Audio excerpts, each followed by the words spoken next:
Okay.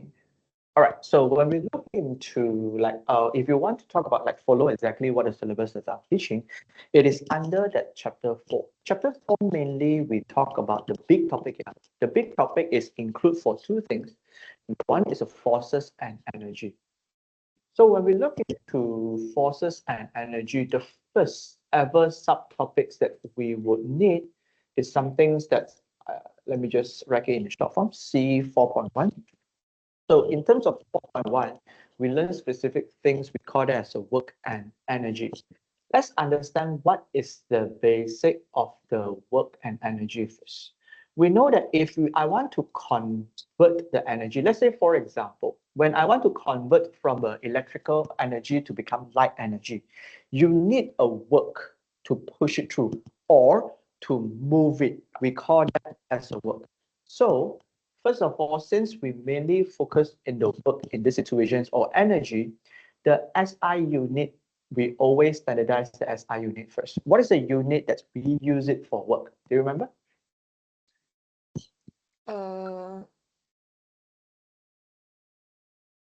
The unit. So, okay, the unit for work or energy, we always use it as joules. Oh, joules, I know. Yes. So the unit that we write it as a capital J, that is belongs to the unit. And let's understand a little bit of the definition of the joule first. What does a joule mean? It means that whenever is a 1 joule of work is done when a force of 1 Newton, Newton is in Anna, moves and moves an object 1 meter in the direction of the force. Let me just okay. Let me just give you basic examples like what does it mean here. The work here, it can be a work done or it can be in the work of the energy. Like let's say, for example, if I give you that, if this is the table or probably it's the land or it's the ground, and if you want to push this box move across to here, and when you push the box to this situation here, and then you use, let's say, for example, any number, let's say 20 Newton, for example. You use a 20 Newton to push this across in a distance of 5 meters, for example. If we want to calculate our work done in these situations, we have a formula for that. The formula will be work done that is equivalent to your force multiply your distance moved in the direction DST. So if you want to put it into a simple layman term of the formula in terms of just the symbol, we can say that W, it is equivalent to our force multiply our D. So please remember, yeah, the unit for work done is in joule. The unit for the force is in Newton. And the unit for the distance is in meter. So that is the one that we're using. And if I want to apply this into the situations like the given above, I can say that work done, it is equivalent to, since I'm using a force of 20 Newton, so I use a 20, multiply the distance of a 5 unit. So the answer, it will be equivalent to 100 joule. It means that we, as a person, we use this amount of joule to push the box to the distance of a 5 meter. That is what we call it as a work and energy. This one you understand so far? Yes. Okay, yeah? So very, very easy. So this will be the basic understanding of the work that you need to know. Then the next part is that since we talk about work and energy, the next main part, bigger part, is referred to the energy. This is a situations where you see a various kind of the energy. So let me just type it in. So when we look into energy, there are various forms of energy that you would need to remember and you need to get familiar with, because majority of time in physics now, they won't be telling you in the layman term, you have to use the physics terms that they give. So the first one, there will be a lot of energy, so I'll list them down one by one. The first one, belongs to something we call it as a kinetic energy.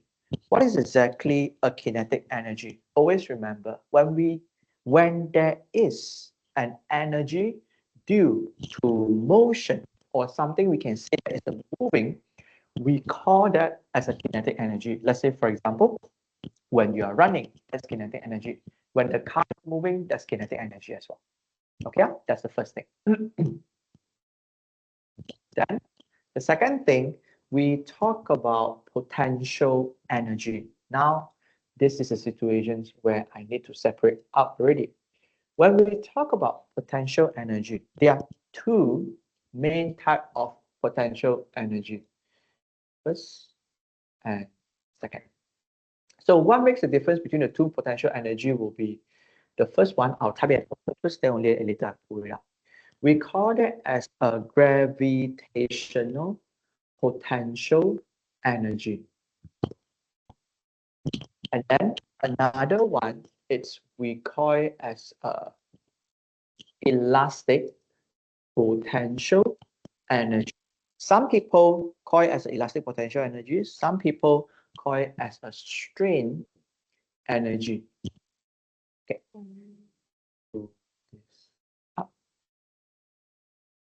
Okay, what makes a difference between the gravitational potential energy and the elastic potential energy? They're both defined by a component. For the gravitational potential energy, it is defined by, we call it as a height. Whenever you go to a certain height, that is where we talk about gravitational potential energy. The higher you go, greater height you are in. The higher you go, the greater gravitational potential energy you have. The lower you go, the lowest gravitational potential energy that you have. Sometimes that there wouldn't be writing full form like gravitational potential energy, gravitational potential energy. They can write it in the short forms, like sometimes they will just write it as under G, P, E. It's a short form of the first letter of each G, P, E. So that is what we call it as gravitational potential energy. This one, okay? Yes. Okay, all right. Then the next thing is elastic potential energy. Elastic potential energy, you need to link to the word we call it as elastic. What is the meaning of an elastic? Whenever they involve with elastic, you can always match it to an object we call that as spring. So like for example, if you're holding a spring in your hand, when you pull the spring, when you let go, the spring want to go back to the original position. Or when you push the spring and you let go, the spring want to expand it back to the original position. This is what we call as an elastic potential energy. And elastic potential energy simply means that the object want to return back to the original shape. We call that as an elastic potential energy. Another example that we can use it in elastic potential energy is we call it as a music box. You know what's I think that you guys call it a musical box. It's like a small box that you have a knob at the bottom. You turn the knob. The moment when you open the musical box, then they'll play the music. You know what I'm referring? Yeah. Okay, so that is what we call as elastic potential energy. Because the more we turn, we are installing the elastic potential energy in the spring. The moment when you open the musical box, that's where it will unwind. When they unwind, they will play the music. So that is the elastic potential energy. Okay, Okay. all right. Then I can proceed to the next one.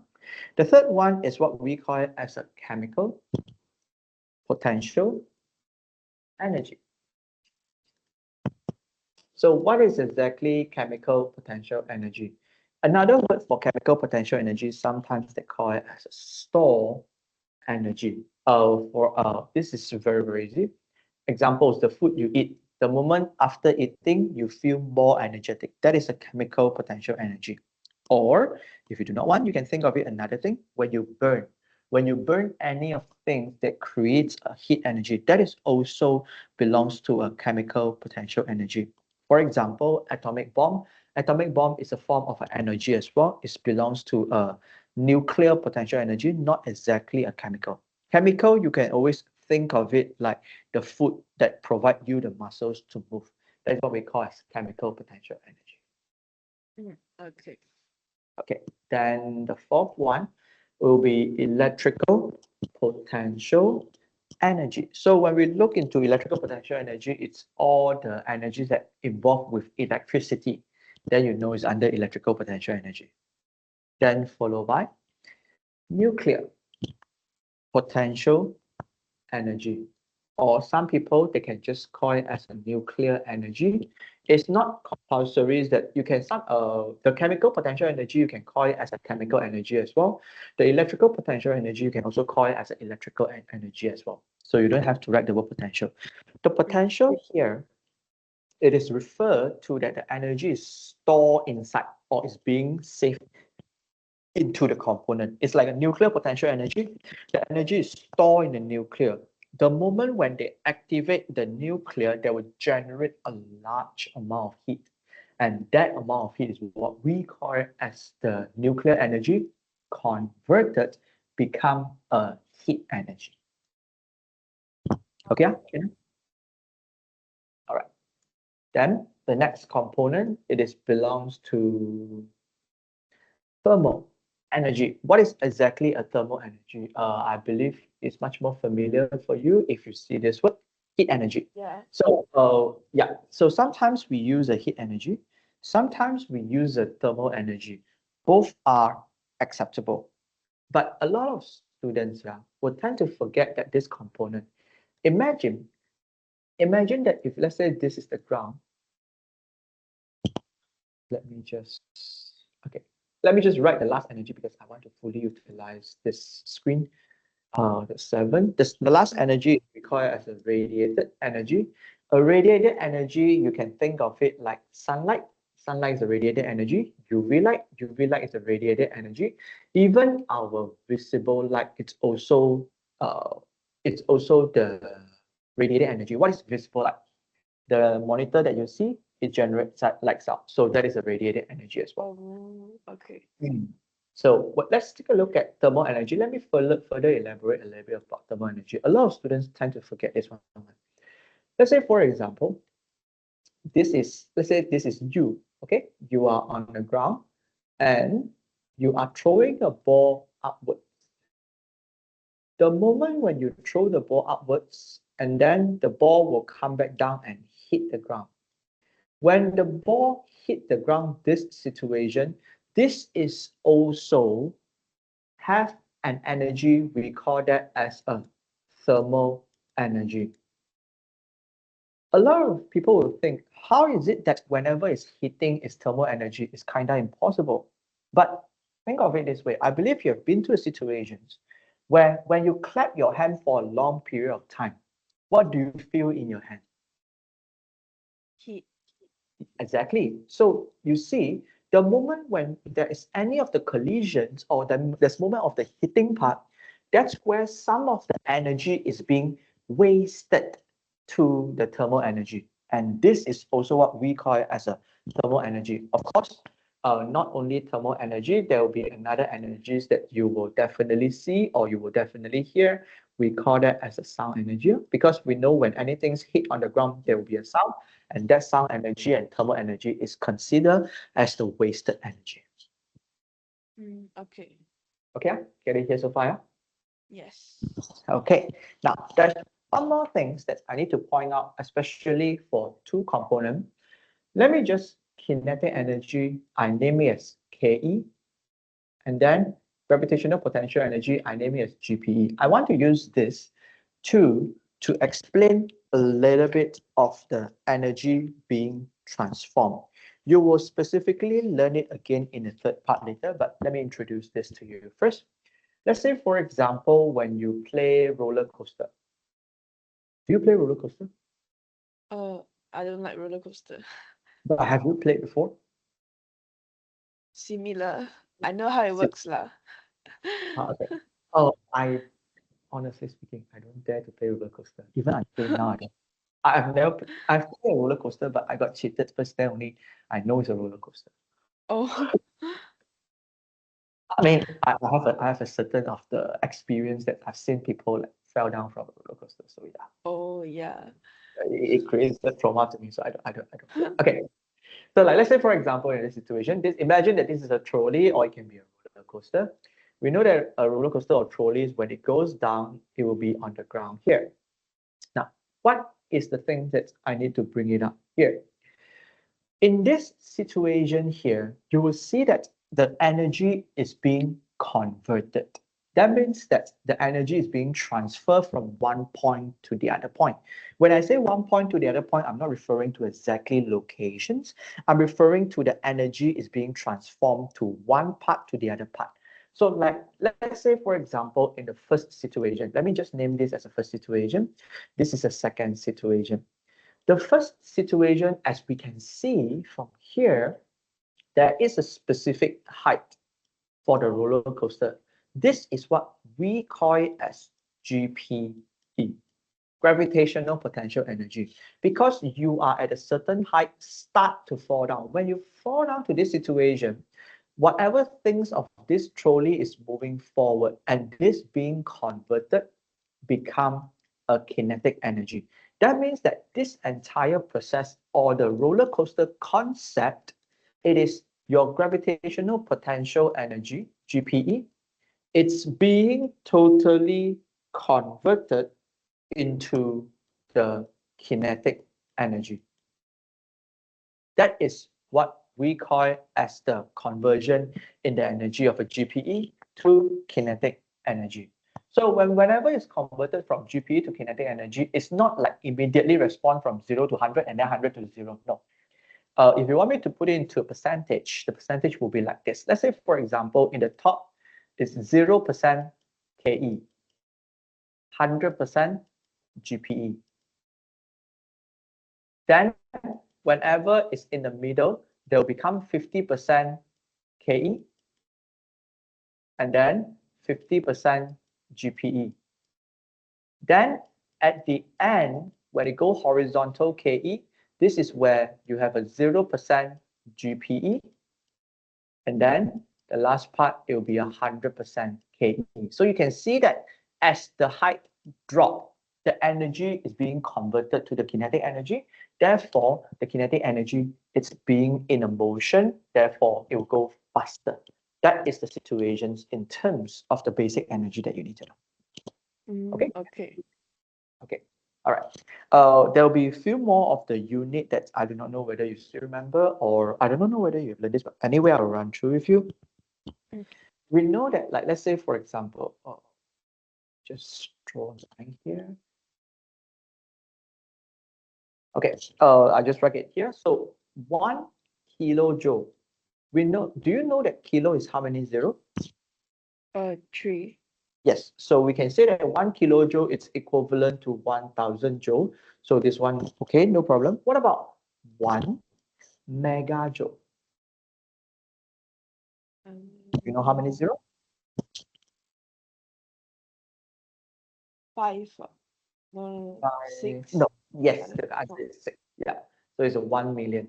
So it's 6 0. So these are the conversions of the unit that you need to know as well. Because we know, as you will see in the later stage, there will be a lot of the energy is being putting into a very, very large. It's because those are the energies being transformed. Okay.